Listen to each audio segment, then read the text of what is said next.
મારો એક જ પ્રશ્ન છે અત્યારની જનરેશનને કે યાર અત્યારે 15 વર્ષના છોકરા બધા માનો કે લવના ચક્કરમાં પડી જાય અથવા બધા મરી જાય છે, તો એનું એક જ મતલબ સોલ્યુશન મને દેખાય છે કે છોકરા 10 વર્ષના થાય અને સમજવા શીખે ને એટલે એનું પાણે દેવાય, બીજું કાંઈ ન કરાય.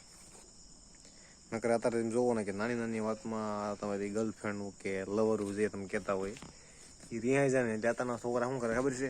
હાથની નસું કાપી નાખે, કાં તો 2-3 દી લગન ભણના દીકરા ખાય નહીં, ફોન શીશો કરી નાખે, બહાર વ્યા જાય, ઘરે બધાને માતા પિતાને ટેન્શન ના કાઢી દે.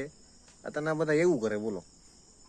અત્યારના બધા મતલબ અત્યારે 2025માં તો હાવ હું તો મારે એવું છે કે આમાં બધા ઘરના વિડીયો જોવે એટલે ગાળું નથી બોલાતી, નાખું એ ગાળું નથી ને હમણાં કે તમારા કાનના કીડા ખરી જાત. તો હું ખાલી એક જ આ બધાને કહેવા માંગુ છું કે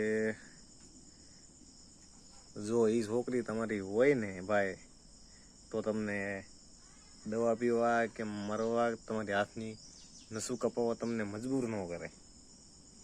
મારી વાત સમજતા હોય તોની વાત છે ભાઈ, બાકી તમારું પછી મન કેમ જે થતું હોય એમ. પણ એ વાત છે યાર કે તમને રિયલમાં એ તો છોકરી તમને લવ બહુ કરતી હોય ને તો એવું તો ન શકે તમને કરવા દે કે 2-3 દી ભૂખ્યા રહેવા દે આમ તેમ ના. રિયલમાં તો જો તમને કોઈક એમ કરતું હોય તો તમારા માતા પિતા હોય, બાકી બીજું તો યાર જો તમે ઘરેથી બહારથી આવ્યા હોય ને થોડાક ટેન્શનમાં હોય એટલે તરત ઘરે પૂછતા શરૂ થઈ જાય. 302ના ગુનામાં અંદર ગયા હોય ને પૂછતા શરૂ કરે, બધા મામલતદારમાં ગોળ્યા પૂછલું કરી દે, હું થયું તું ક્યાં ગયો તમે, કોને કીધું, ના કીધું, દે કીધું ફલાણું. યાર એ ખાલી માતા પિતા કરી કે બાકી અત્યારની લવરું બવરું યાર કાંઈ નથી. હું તો કહું ભણી ગણીને આગળ વધો ને તમારા મા બાપનો સહારો એવો બનો ને કે દુનિયાની મારી પર તમારું ખાનદાની ગાયન બની રાખતી દેવી પડે, એવું કંઈક કરો.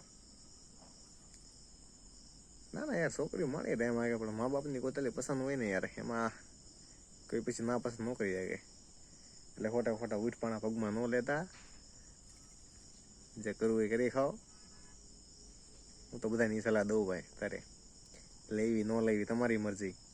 કડવું છે પણ ખાધ્યા પછી મીઠું બહુ લાગશે. તો જયમાં મોગલભાઈ ગાડી તો બોલાઈ ગઈ છે, પણ હવે શું પૂછ્યું યાર.